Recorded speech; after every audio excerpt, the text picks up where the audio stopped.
우리 옆에 분들한테 이렇게 인사하시겠습니다. 새해는 만복을 받으세요. 인사합니다. 새해는 만복을 받으세요. 여러분, 복에는 물질의 복도 있을 것이고 또 건강의 복도 있을 것이고 사람의 복도 있을 것입니다. 그런데 또 복 중에는 행복도 있어요. 여러분들 2026년 한 해 동안에 행복하게 신앙생활을 하시는 그런 시간이 되셨으면 좋겠습니다. 복 중에서도 가장 귀한 복이 있어요. 그게 뭔지 아십니까? 전화이복입니다. 전화이복. 2026년 한 해 동안 여러분 살아가시면서 여러분들의 삶에 시련과 어려움이 있을 거예요. 그러나 그 어려움이나 고난을 축복으로 바꾸는 믿음의 사람, 그런 사람들이 전화이복을 받는 사람들입니다. 여러분들이 한 해 동안에 사막의 강을 내시고 광야의 길을 내시는 하나님을 만나시기를 주님의 이름으로 축복합니다. 올해 우리 교회의 표어는 뭡니까? 하나님의 나라를 증거하는 교회, 하나님의 나라를 증거하는 교회이죠. 성령의 임재와 권능으로 우리가 이 세상에서 하나님의 나라를 강력하게 드러내는, 하나님의 나라를 능력 있게 현시하는 그런 교회가 되자는 그런 의미입니다. 그러기 위해서는 여러분 한 분 한 분이 교회에서 하나님의 말씀과 기도를 통해서 훈련받으시고 세상에 나가서 하나님 나라의 증인으로 살아가셔야 됩니다. 그런 것들을 소원하시면서 여러분들이 이 첫 주에 예배를 드리셨으면 좋겠어요. 오늘 우리가 살펴보게 되는 사도행전은 그것을 보여줍니다. 성령의 능력으로 교회가 탄생을 하게 되고 이 세상에 교회가 세워지게 되는 것이고, 그 교회가 이제 세상을 향해서 강력하게 하나님의 나라, 천국을 보여주는 그런 교회의 모습을 드러내는 것이 사도행전의 내용입니다. 마태복음, 마가복음, 누가복음, 요한복음 4개의 복음서가 우리 예수님의 출생과 십자가와 부활을 보여주고 있다면, 이제 사도행전에 넘어오면 사도행전은 예수님의 승천으로 시작되는, 부활과 승천으로 시작되는 교회의 역사, 그것을 보여주고 있는 것이 사도행전입니다. 예수님은 우리가 잘 알고 있는 것처럼 부활하신 후에 하늘로 승천을 하셨는데, 그러면서 제자들에게 말씀하죠. 내가 하늘로 올라가면 성령을 보내시겠다고. 그러니까 너희들은 두려워하지 말으라고. 내가 눈에 안 보인다고 너희들이 염려하고 두려워할 것이 없다. 왜냐하면 예수님의 영이신 성령을 그들에게 보내주시겠다고 말씀을 하셨습니다. 그래서 그 성령을 이 땅에 보내주시고 그 성령의 능력으로 교회가 탄생하게 되는 거예요. 이 세상에 교회가 출현하게 되는 것이고, 그 교회는 주님이 주신 지상명령, 땅끝까지 복음을 전하라고 하는 지상명령을 감당해야 되는 사명이 있는 겁니다. 사도행전을 여러분들이 2026년 한 해 동안에 한번 읽어보십시오. 사도행전을 읽어보시면 사도행전의 핵심 단어가 있어요. 그게 뭐냐면 성령, 그리고 교회, 그리고 선교라고 하는 겁니다. 이게 무엇을 보여주냐면 교회는 성령으로 시작된 공동체라는 거예요. 성령으로 시작된 공동체로 예수 그리스도를 증거하는 증인의 공동체라고 하는 거예요. 예수님의 지상명령, 그 지상명령을 받들어서 복음을 땅끝까지 전하는 선교의 공동체, 전도의 공동체가 된다고 하는 거예요. 그런데 그 일을 이루어 가시는 분이 누구냐? 성령 하나님이십니다. 그래서 사도행전을 별명이 있습니다. 사도행전의 별명이 성령행전이다. 그렇게 붙어 있어요. 성령 하나님의 역사가 강력하게 드러난다는 거죠. 여러분, 그렇기 때문에 여러분들이 하나님 나라의 증인으로 사시려면, 능력 있는 신앙생활을 하시려면 성령의 역사가 필요한 거예요.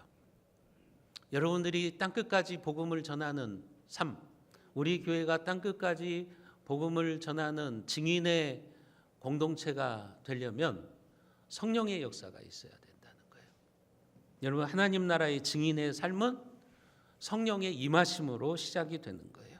사도행전에 보면 그래서 성령을 또 다른 말로는 예수의 영이라고도 하거든요. 예수님이 보내신 영, 성령 하나님이죠. 삼위 하나님이시죠.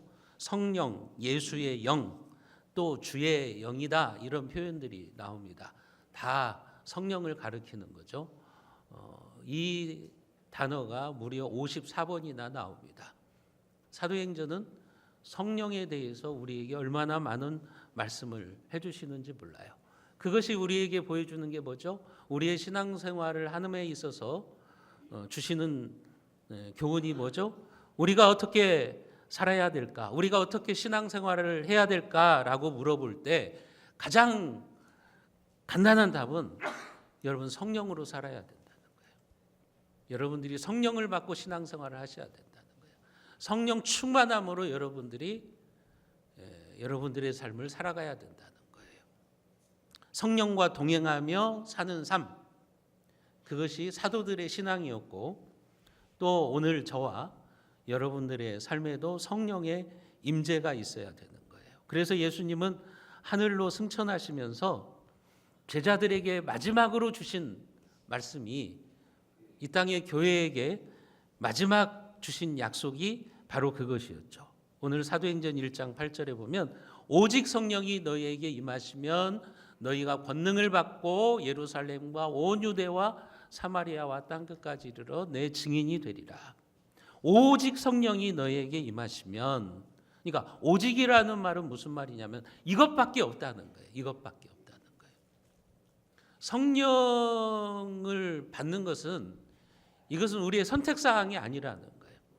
이것은 해도 되고 안 해도 되는 문제가 아니라 오직 성령이 임하시면, 성령이 임재하셔야 된다는 거예요. 여러분들의 삶에 성령이 임재하셔야만 우리는 능력 있는 신앙생활을 해요. 그 교회에 성령이 임하셔야만 그 교회는 능력 있는 공동체가 되는 겁니다. 그렇기 때문에 여러분 한 분 한 분이 성령을 구하셔야 되는 거예요. 성령 하나님을 사모하셔야 되는 겁니다. 예수님께서 그 성령을 누구에게 보내주신다고 말씀하셨습니까? 너희에게 보내주시겠다. 예수를 믿는 사람들에게 성령이 임재해 계신다, 찾아오신다고 말씀을 하고 있는 거죠. 여러분, 성령의 임재가 왜 중요합니까? 여러분들에게 성령이 임하셔야 되는 이유가 무엇입니까? 성령이 없는 사람은요, 구원받은 사람이 아니기 때문에 그래요. 성령을 받지 않았다면 여러분들은 구원받은 자들이 아닙니다. 그래서 성령이 임하셔야 되는 거예요. 고린도후서 1장 22절에 보면 그렇게 말씀하죠. 그가 또한 우리에게 인치시고 보증으로 우리 마음에 성령을 주셨느니라. 우리 마음에 성령을 주셨다고 말씀한다고요. 다시 말씀드리면 구원받은 사람들의 마음에는 성령이 임재해 계십니다. 왜냐하면 우리가 예수 그리스도를 믿고 구원받는 그 순간에 이제 예수의 영이신 성령이 우리 마음에 들어오시는 거예요. 그게 성령의 임재라고 하는 겁니다. 구원받은 사람의 마음에는 성령이 임재하시는데 그것을 여기 고린도후서 1장 22절에는 우리에게 인치시고 보증하신 것이라고 말한다고요. 인친다는 것은 도장을 꽉 찍는다는 거죠. 보증한다는 것은 계약을 한다는 거예요. 그러니까 쉬운 말로 말하면 성령이 임한 사람만이 하나님이 도장을 찍어준 사람이라는 거죠. 하나님의 소유로, 하나님 나라의 백성으로, 천국 백성으로 도장을 찍어주시고 보증해 주신다는 말이에요.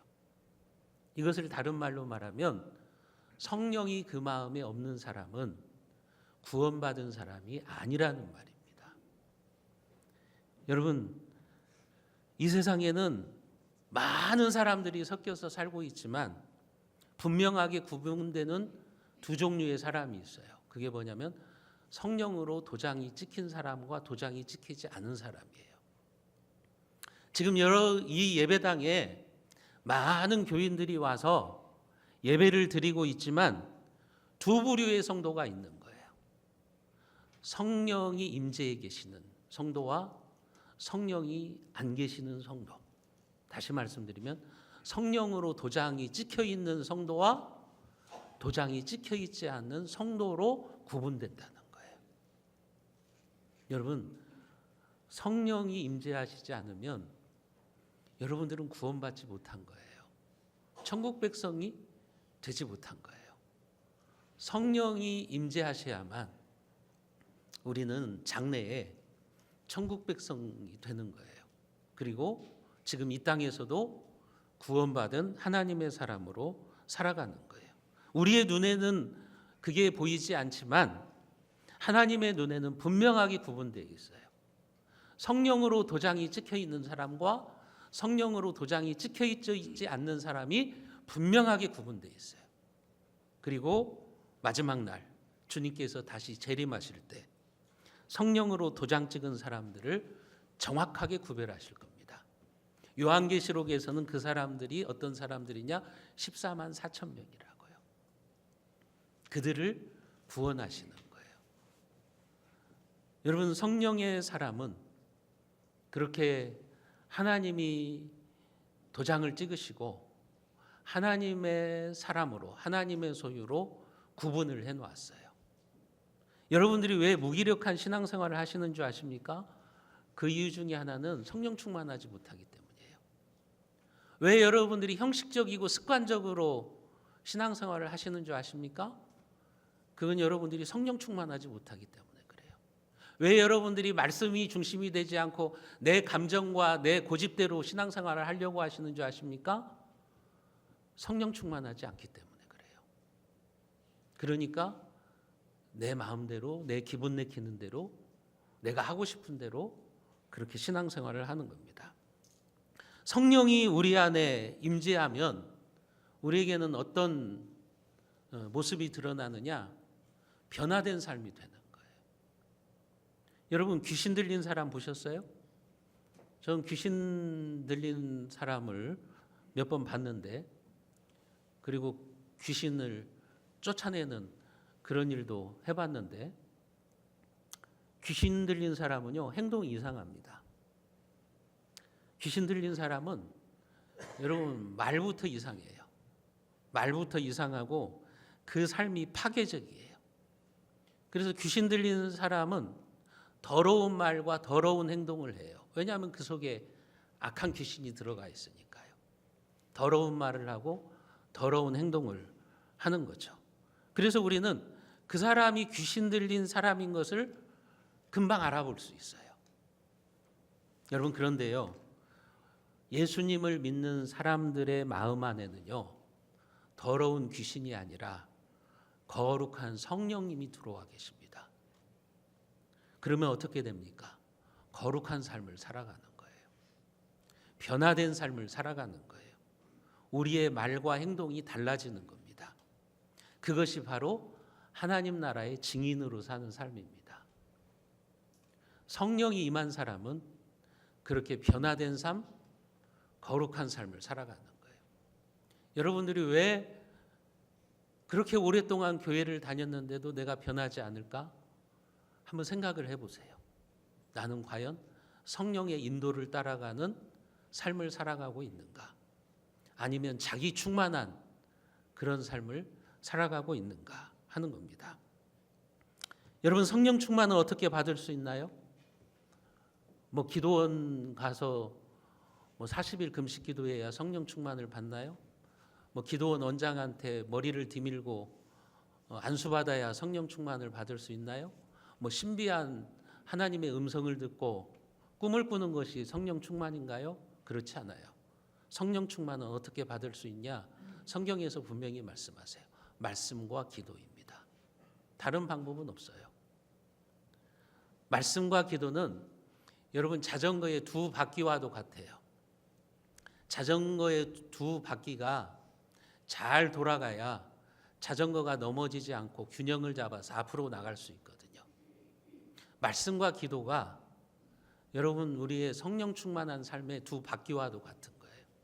그렇기 때문에 여러분들이 말씀을 사모하지 않고 기도하지 않고는 절대로 성령 충만한 삶을 살 수가 없습니다. 말씀과 기도를 제껴놓고는 여러분들이 성령의 인도를 따라가는 삶을 그런 신앙생활을 할 수가 없다고 하는 거예요. 아무리 목회자가 신학대학원을 나오고 신학박사를 받았어도 그가 말씀 묵상과 기도에 힘쓰지 않으면 성령이 소멸되는 거라고요. 여러분 반대로 우리가 성령 충만하게 되면 우리 안에 긍정적인 변화가 일어나는 거예요. 말씀과 기도를 통해서 우리 안에 하나님의 역사가 나타나기 시작하는 거죠. 영적인 부흥이 일어나기 시작하는 거예요. 그렇게 두 부류의 성도가 있는 거죠. 어떤 성도는 말씀과 기도로 성령 충만한 신앙생활을 하고 있는 성도. 그래서 기쁨과 감사가 충만해서 신앙생활을 하는 성도가 있는가 하면 어떤 성도는 성령을 소멸하면서 피폐한 신앙생활을 하고 있는 성도가 있는 거예요. 불평하고 원망하고 부정적인 말이나 내뱉으면서 그렇게 피폐한 신앙생활을 하는 거죠. 여러분 2026년 여러분들이 성령님을 사모하십시오. 성령 하나님을 여러분들의 삶에 환영하십시오. 그리고 성령 충만한 삶을 살아가시는 여러분들이 되시기를 바랍니다. 어떤 분이 21세기 현대 교인들을 이렇게 분류해 놓은 것을 보았어요. 오늘날 교회 안에 이런 교인들이 있다는 거죠. 먼저는 나팔꽃 신자가 있다 그래요. 나팔꽃 성도. 이 나팔꽃 성도는 어떤 성도들이냐? 주일 아침에만 잠깐 나와서 얼굴을 비치고 나머지 시간은 교회에 안 나오는 성도. 주일날 한 번 딱 얼굴 비치고 뭐 수요 예배도 안 나오고 기도회도 안 나오고 소모임도 안 하고 뭐 속회도 참석도 안 하고 그냥 그렇게 신앙생활하는 성도들.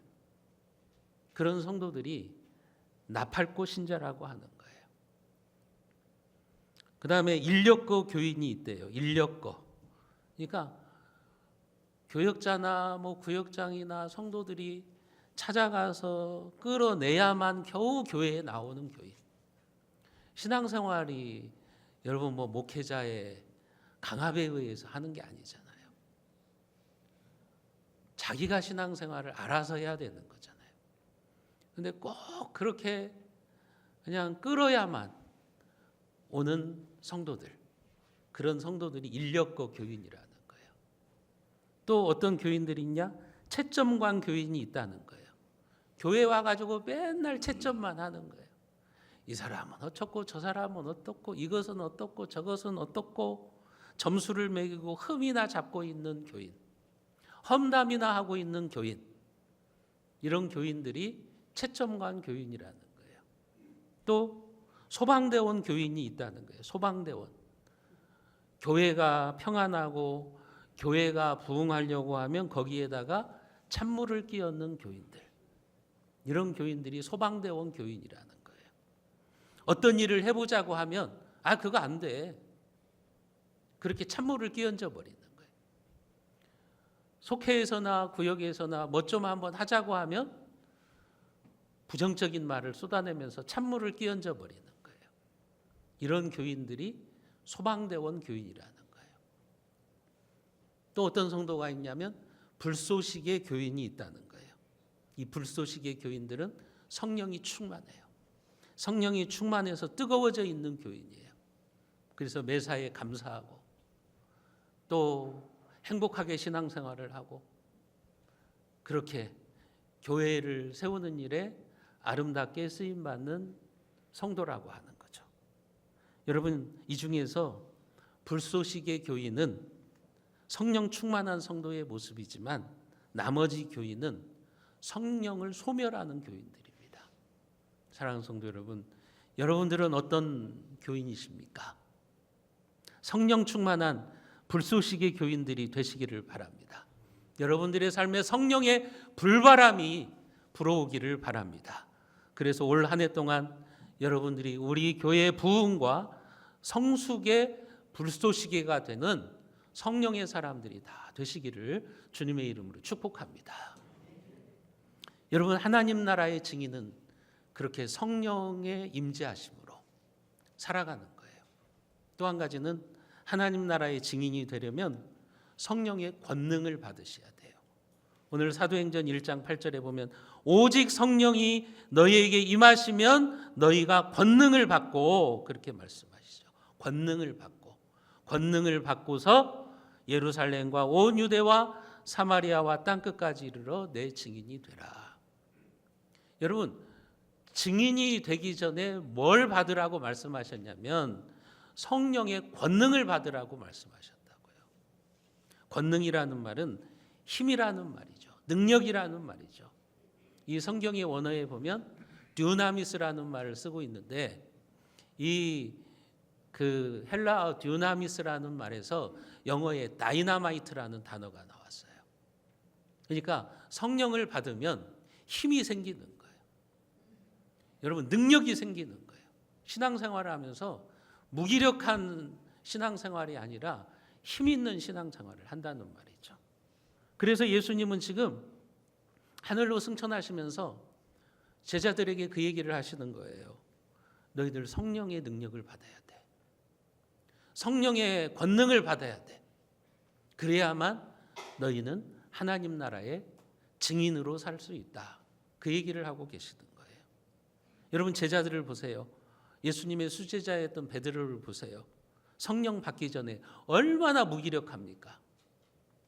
예수님과 3년 동안을 같이 살면서 말씀을 배우고 예수님이 하신 일들을 보고 그랬음에도 불구하고 예수님이 잡혀가시니까 예수님을 3번이나 부인하고 저주했어요.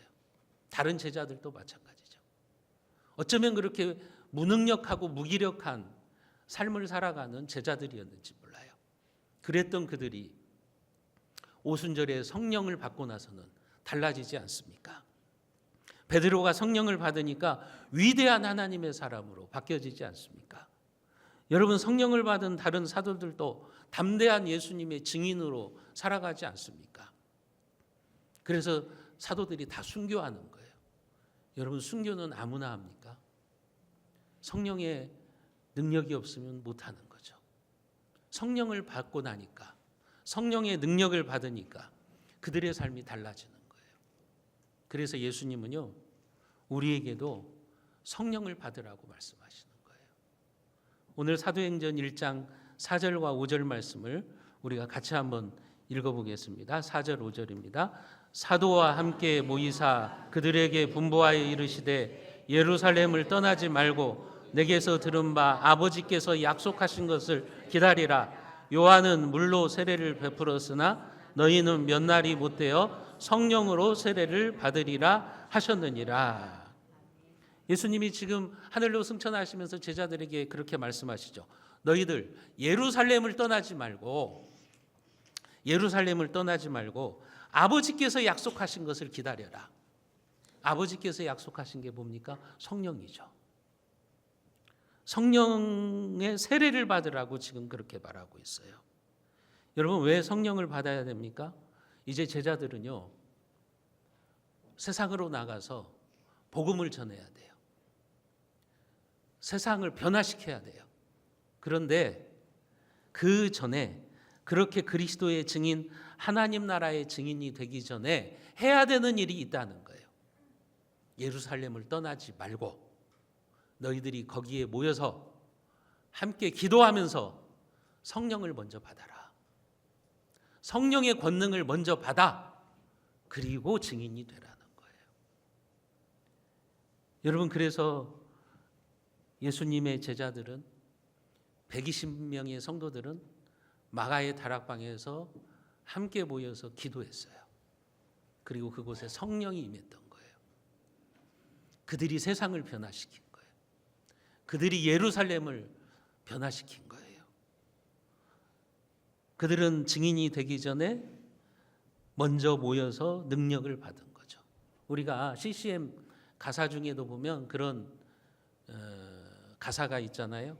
우리 모일 때 주 성령이 임하신다라는 그런 노래를 부르잖아요. 여러분, 성령은 언제 임하시느냐? 우리가 모일 때 성령이 임재하시는 거예요. 여러분들이 사도행전을 읽어보세요. 개인적으로 성령이 임한 경우는 단 한 번도 없습니다. 성도들이 모여서 기도할 때, 성도들이 함께 모여서 말씀을 듣고 기도할 때, 그때 성령이 강력하게 임재하시는 거예요. 여러분, 그래서 지금 예수님은 제자들에게 그 얘기를 하시는 거예요. 너희들이 예루살렘을 떠나지 말고 먼저 모여서 함께 기도하면서 성령으로 세례를 받아라. 성령을 받아라. 그 얘기를 하고 계시는 거예요. 여러분, 그래서 여러분들이 능력 있는 신앙생활을 하려면 함께 모이셔야 되는 거예요. 함께 기도하셔야 되는 거예요.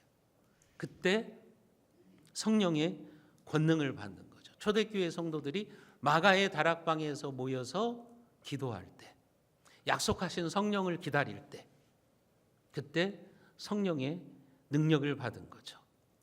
여러분, 하나님 나라를 증거하는 증인의 공동체가 되려면 여러분들이 성령을 받으셔야 돼요. 왜 그래야 됩니까? 성령의 역사가 없는 교회는 종교 단체에 불과합니다. 하나님의 교회와 여러분 다른 종교의 차이점은 뭐예요? 성령이 임재해 계신다는 거예요. 성령이 임재하지 않는 교회는 그냥 종교 단체라고요. 여러분, 성령을 받지 않는 성도는 종교인에 불과한 겁니다. 성령을 받아야 되는 거예요. 그래야만 참된 신앙인이 되는 거예요. 여러분들이 종교인으로 살아가시면 안 되잖아요. 참된 신앙인으로 살아가셔야죠. 우리 교회가 여러분 종교 단체가 되면 안 되잖아요. 하나님의 교회가 돼야죠. 그러려면 우리 모두가 성령을 사모해야 되고 성령을 받아야 되는 겁니다. 여러분, 예수님을 믿는다는 것을 착각하지 마십시오. 예수님을 믿는다는 것은 단지 교회에 다니는 사람이 되는 것이 아닙니다. 예수님을 믿는다는 것은 내가 성령을 받고 성령의 능력으로 세상 속에서 참된 그리스도의 제자로서 살아가는 거예요. 교회만 다닌다고 그래가지고 그게 예수님을 믿는 게 아니에요. 여러분들이 정말 예수님을 믿는다는 것은 여러분들이 성령의 사람이 되는 거예요. 성령의 임재가, 성령의 능력이 여러분들의 삶에 있으셔야 된다고 하는 거죠. 여러분, 성령 충만한 교인들이 모인 교회는 땅끝까지 복음을 전하는 그런 증인의 공동체가 될 수 있는 거예요. 그래서 신학자 에밀 브로너는 그런 말을 했습니다. 불은 타오르기 위해서 존재하듯이 교회는 성교를 위해서 존재한다. 여러분, 저는 우리 교회가 성령의 능력으로 땅끝까지 복음을 전하는 증인의 공동체가 되기를 원합니다. 하나님 나라를 강력하게 증거하는 전도와 선교의 불이 우리 교회에 붙기를 여러분들이 사모하시기를 바랍니다. 그 거룩한 불의 행진에 여러분들이 함께 기도하고 함께 힘을 합해 주시고 함께 전진하여 주시기를 주님의 이름으로 부탁드립니다. 여러분, 그렇게 성령이 임하면 우리는 성령의 권능을 받고 자신의 한계를 뛰어넘는 인생을 살게 되는 거예요. 그게 땅끝까지 이르는 증인의 삶이라고 말하는 겁니다. 예수님 당시에요, 제자들은요, 자신들의 한계를 예루살렘으로 생각했어요. 우리의 한계는 예루살렘이야. 그래서 그들이 예루살렘에만 머물러 있으려고 그랬어요. 그때 하나님께서 어떻게 하시냐? 예루살렘 교회에 핍박을 주십니다. 고난을 주세요. 그래서 그들을 흩어버리세요. 흩어서 복음을 증거하게 하시는 거죠. 여러분, 주님은 말씀합니다. 제자들에게 그렇게 말씀하신 거예요. 너희가 성령의 권능을 받아서 너희들 땅끝까지 가야 돼. 너희들의 한계를 넘는 인생을 살 수 있어. 그렇게 말씀하신 거예요. 그런데 제자들은 자신들의 한계는 예루살렘이야. 이러고 있었던 거죠. 여러분, 하나님은 무엇을 원하시는 거예요?